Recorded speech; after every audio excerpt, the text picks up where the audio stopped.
네, 안녕하세요 여러분, 존보입니다. 이번 시간은 여러분들께서 보유하고 계신 종목과 채널에서 언급을 하는 종목을 리뷰를 좀 하도록 하겠습니다. 시작하기 전에 제 채널은 엘리어트 파동이론과 피보나치 황금 비율, 보조지표, 재료들을 이용해서 차트가 어떻게 흘러갈지 한번 살펴보는 그런 채널입니다. 처음 오시는 분들은 오른쪽 위에 이론 영상을 먼저 보고 오시면 이해가 잘 가실 거예요. 그리고 제가 요즘 본업이 너무 바쁘다 보니까 영상을 자주 못 올리고 있습니다. 오늘도 본업이 너무 바빠서 지금 굉장히 피곤하기도 하고 몸도 별로 좋지 않은 상태라서 웬만하면 오늘은 좀 빠르게 짧은 영상을 좀 찍고 마무리를 해야 될 것 같아요. 그리고 이 영상 다음에는 약간 광고 영상이 좀 올라가긴 할 거거든요. 그것도 재밌게 봐주시면 감사드리도록 하겠습니다. 자, 그럼 구독과 좋아요는 여러분들 부탁드리고요. 시작하도록 할게요. 네, 첫 번째는 KHENT입니다. KHENT는 제가 저번에 굉장히 자세하게 설명을 좀 했었는데 얘가 저번주 금요일날 약간 악재가 나오긴 했어요. 악재가 나오고 오늘 귀신같이 마이너스 10%로 일단은 마무리를 좀 했습니다. 마이너스 10%는 굉장히 큰 건데 왜 악재가 발생했을까? 네, 두 가지 이유가 있어요. 자, 첫 번째는 뭐냐면 지금 대장동 이슈로 해서 갑자기 KHNT도 엮였습니다. 이 B 회장이라고 할게요. B 회장님이 아마 엮여 있는 것 같고요.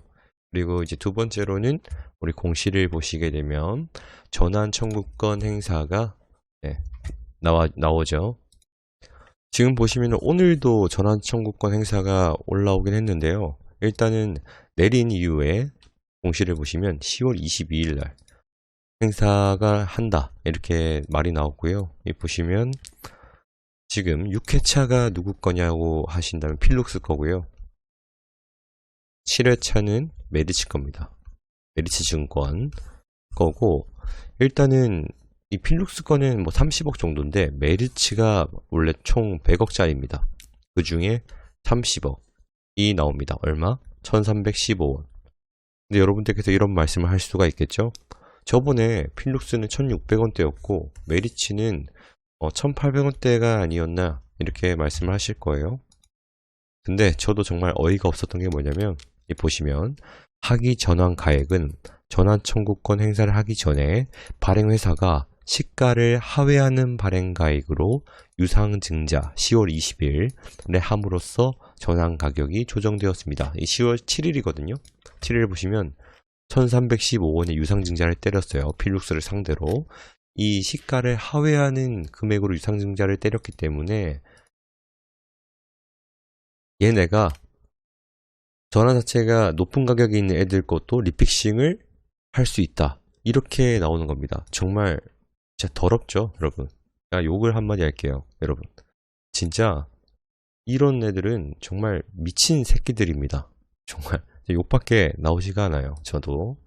그래서 일단은 22일 날 228만 주와 해가지고 총 한 456만 한 4천 주 정도가 되는 물량이 11월 8일 날 나오고요. 7회차는 일단 70억이 남았는데 오늘 25일 날 또 20억을 청구를 했고 상장 예정은 동일하게 11월 8일입니다. 그러면은 11월 8일 날 600만 주가 넘는 물량이 쏟아질 수도 있다. 얼마에? 1315원에. 오늘은 1930원에서 일단 1730원으로 200원이 내렸거든요. 그래도 얘네들은 지금 팔아도 이득입니다. 그래서 우리가 여기서 중요한 건 뭐냐면 얘네들이 지금 돈이 필요하거든요. 얘네들이 이 가격에서 더 내려가게 되면 얘네들은 지금 못 파는 상태예요. 못 파는 상태인데 이 가격을 올린 상태에서 매도를 칠지 아니면은 내려온 상태에서라도 급하게 처분을 할지가 중요합니다. 저는 지금 가격보다는 올려서 팔아야 된다고 생각을 하는 입장인데 얘네가 개미를 죽이려고 얼마나 내릴지가 감이 잡히지 않는다. 그리고 지금 현재 차트만 보게 되면 일단은 다행히도 21선을 얘가 지켜주긴 했습니다. 물론 거래량이 나오면서 굉장히 좀 짜증나는 음봉이 나오긴 했어요. 21선을 일단 지켜줬다는 거는 어느 정도의 의미가 있습니다. 현재 저는 정말 제발 이번에도 요 라인을 제발 좀 지켜줬으면 좋겠거든요. 요런 지지하는 라인. 근데 이걸 또 깰 확률이 좀 높다라는 거. 왜냐면 스토캐스틱이 산을 그렸다가 데드크로스가 나올 것 같고, 그리고 RSI도 현재 데드크로스고, MACD 같은 경우에는 그나마 데드크로스가 나오지 않은 상태이긴 한데, 그래도 우리는 일단 이번 주는 좀 지켜보시고, 저도 지금은 팔기가 좀 그래서 일단 11월 8일 전에 얘네가 어떻게 움직이는지를 좀 봐야 될 것 같습니다. 갑자기 거래량이 나오면서 이 정도 거래량이 나오면서 음모 한번 더 꼽는다. 그러면 조금 문제가 발생할 수가 있어요. 아셨죠? 그래서 KHNT는 아직까지는 그래도 시간이 남아 있으니까 얘네가 어떻게 흘러가는지 한번 보셔야 될 것 같고, 제가 KHNT라고 올리진 않고 영상 썸네일에는 EXT라고 그냥 올리겠습니다. 아셨죠? 그래서 KHNT는 여기까지 하도록 하겠습니다. 네, 다음은 아모레퍼시픽입니다. 이 아모레퍼시픽은 제가 좀 약간 반신반의로 여러분들한테 말씀드리는 건데, 자리가 딱히 나빠 보이지 않아서 일단 말씀을 드려요. 일단 아모레퍼시픽은 현재 매출 전망이 예전보다는 굉장히 좀 낮아지긴 했습니다. 왜냐하면은 중국 내에 그 이니스프리 매장이 한 50개 정도 폐점을 했더라고 하더라고요. 그리고 이니스프리 이커머스 매출이 두 자릿수 감소를 하고, 그리고 중국 하이난 면세점의 QR코드 인증 확대에 따른 트래픽 둔화 등에 근거할 때 아시아 전체 매출액과 영업이익 감소가 불가피한 것으로 판단을 지금 투자 전문가들이 하고 있습니다. 이 내용은 다른 레포트를 보면은 나오는 내용이니까요. 한번 검색을 하셔서 참고를 해주시면 될 것 같습니다. 근데 일단 국내에서는 그나마 매출이 괜찮다고 하고요. 특히나 아모레퍼시픽은 이 설화수는 나름 잘 나가고 있습니다. 왜냐면은 이 아모레퍼시픽이 현재 그 약간 브랜드 가치를 약간 높이려는 그런 모습을 지금 보여주고 있어요. 그래서 굳이 얘가 매출이 하향한다 하더라도 이걸 너무 부정적으로 지금 현재 바라볼 필요는 없을 것 같다. 이렇게 보시는 분들이 좀 많습니다. 특히나 현재 주가로 봤을 때는 어느 정도 하락을 끝까지 해서 한 번의 파동이 좀 나왔다고도 보여질 만큼 하락이 나왔기 때문에 저는 지금 자리는 나쁘지 않다고 생각을 해요. 왜냐하면 이렇게 한 번, 두 번, 세 번, 네 번, 다섯 번의 하락 파동이 나왔다가 이제 이렇게 이제 반등이 좀 나오지 않을까 라고 생각이 들어서 말씀을 드리는 겁니다. 어떻게 보면은 A, B, C라기 될 수도 있겠지만 이 자체가 A가 될 수도 있어요. 네, A가 엄청나게 많이 내렸다면 이럴 확률은 굉장히 작겠지만 어쨌든 다섯 번이 나오면은 반등이 나올 확률이 크니까 지금 현재 볼린저 밴드도 그렇고, 그리고 기타 지금 21선을 지지를 어느 정도 해주면서 양봉을 예쁘게 뽑아내는 것도 괜찮아 보입니다. 그리고 중요한 거는 종목별 투자자를 보게 되면 기관이 일단 이틀 연속 순매수가 들어왔고요. 연기금, 금융투자 등등이 괜찮게 들어오고 있어서 여러분들한테 방망이를 좀 짧게 잡으신다면 일단은 20만원 위 정도까지는 봐줘도 되지 않을까 라고 생각을 하고, 혹시나 아모레퍼시픽이 싫으신 분들은 아모레퍼시픽 우선주도 괜찮습니다. 우선주도 일단은 이 장기 이평선 중에 2년 481선을 돌파를 하려는 모습을 보여주고 있고, 얘도 마찬가지로 21선 지지와 그리고 볼린저 밴드 중간, 그리고 RSI도 아직 60, 52로 올라섰고, 특히나 얘는 배당이 더 높습니다. 아모레보다는 배당이 더 높아요. 지금 현재 10월 말이죠. 12월 가게 되면 점점 우선주에 쏠립니다. 배당률이 거의 그냥 기본 주식보다 1% 정도는 더 많으니까요. 그리고 플러스 얘는 아모레퍼시픽과 아모레퍼시픽 우선주의 괴리율이 굉장히 큽니다. 거의 2배 정도, 2배 넘게 차이 나요. 삼성전자 같은 경우에도 한 10에서 15% 정도가 차이 날 것 같은데, 이렇게 괴리율이 많이 차이나는 주식은 그렇게 많지 않습니다. 아셨죠? 예전에도 제가 아모레퍼시픽 우선주를 언제 말씀을 드렸었냐면 아모레퍼시픽 우선주는 제가 아마 이때 말씀드렸나 그랬을 거예요. 근데 얘가 이렇게까지 올라갈 줄 몰랐어요. 한 2배 정도까지 올랐었죠. 그래서 지금 얘는 그러나 지금 현재 실적이나 이런 게 좀 약간 불안한 상태이기 때문에 너무 많은 비중으로는 하기가 좀 겁이 나고 어느 정도 도전해 볼 만한 가치는 있다. 이렇게 생각을 해주시면 될 것 같습니다. 그래서 아모레퍼시픽 또 여기까지 하도록 하겠습니다.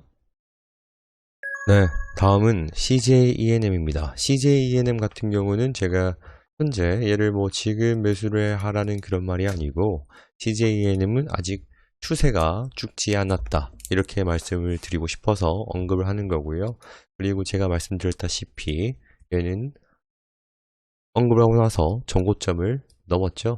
여러분들 굉장히 축하합니다. 정말 여기서 물리신 분들 고생 많으셨어요. 어쨌든 얘는 파동이 일단은 이 전고점을 넘는 한 번에 상승이 나와줬기 때문에 이제는 조금 조심을 해주셔야 돼요. 왜냐하면 지금 여기 이 241선 주봉으로 봤을 때 1년 평균선을 얘가 지켜주느냐 안 주느냐가 굉장히 중요합니다.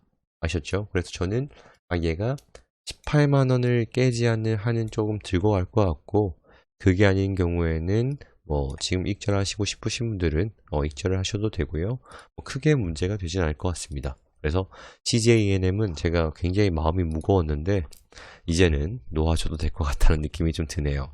그래서 CJENM은 현재 기관도 계속해서 매수를 하고 있고 특히 연기금이 엄청나게 매수를 하고 있죠.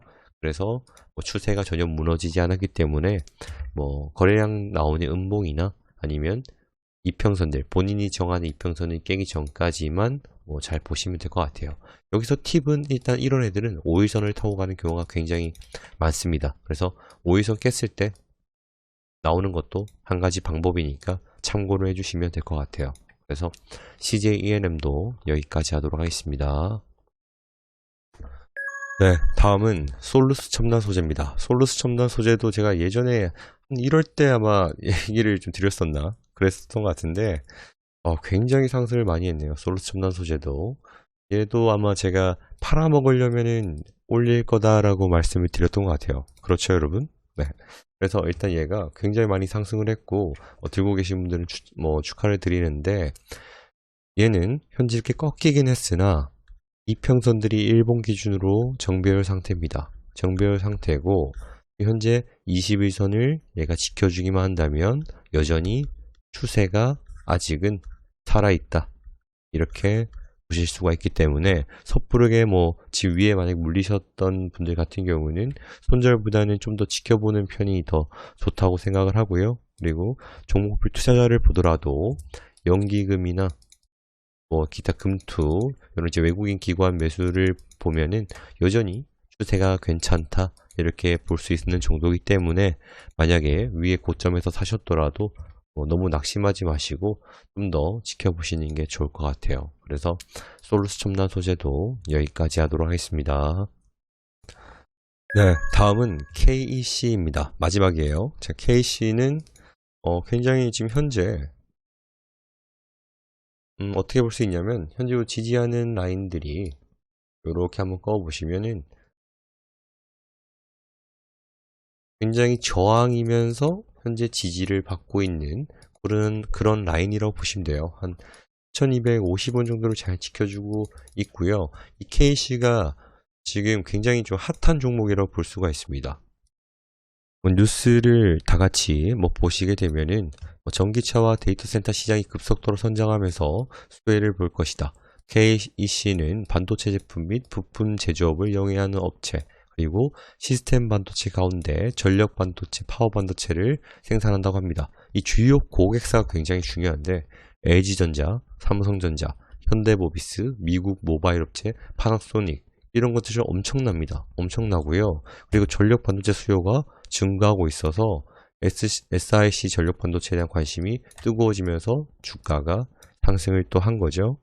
그리고 현대차 그룹의 반도체 내재화를 위한 핵심 역할을 맡고 있다. 최근 현대차는 전력 반도체 자립을 위해 SiC 전력 반도체를 올해 자체 개발하고 내년부터 직접 생산해서 신차에 탑재한다는 계획을 밝혔다. 이런 거를 보면서 굉장히 경쟁력 있는 업체라고 볼 수가 있습니다. 그래서 지금 차트로는 굉장히 높은 자리가 아니냐 이렇게 물어보실 수가 있어요. 굉장히 높은 자리가 맞아요, 여러분. 굉장히 높은 자리가 맞고, 솔직히 지금 들어가는 건 정말 좀, 원래 저라면 전혀 들어가지 않아요. 들어가지 않는데 일단은 이슈도 있고, 그리고 현재 지켜주는 라인에서 이렇게 밑꼬리를 달면서 지켜주는 모습이 한 번 정도는 더 띄울 수 있을 거라고 생각이 좀 들어서 여러분한테 말씀드리는 거고요. 이런 애들은 지금 현재 이평선도 나쁘지 않아요. 지금 60일과 120일선 때문에 정배열은 되지 않지만 어느 정도 추세를 유지를 하고 있고요. 그리고 얘를 만약에 손절 라인을 정해주려고 하신다면은 양봉 반, 이 양봉의 반을 때리시면 됩니다. 양봉의 반을 때리시고요. 한 3,100원 정도까지만 보시는 거를 저는 말씀을 좀 드리고 싶습니다. 종목표 투자자를 보게 되면은 기관 수급이 어느 정도 있고요. 외국인은 조금 팔긴 했는데 그렇게 크게 신경 쓸 사항은 아닌 것 같습니다. 그래서 일단 KC도 마지막으로 종목 상세 정보를 보게 되면 정말 재무가 말이 안 되죠, 여러분. 13,200%랍니다. 네. 지금 신용도 5%고요. 그리고 시가총액은 한 4천억 정도가 되네요. 오파가 여기서 끝일 수도 있겠는데 한 번의 파동이 더 남았다고 좀 느낌이 좀 들어서 네, 말씀을 좀 드려요. 그래서 A씨도 여기까지 하도록 하겠습니다. 네, 이번 영상 여기까지 하도록 하고요. 영상이 도움이 되셨다면 구독과 좋아요 부탁드리도록 하겠습니다. 감사합니다.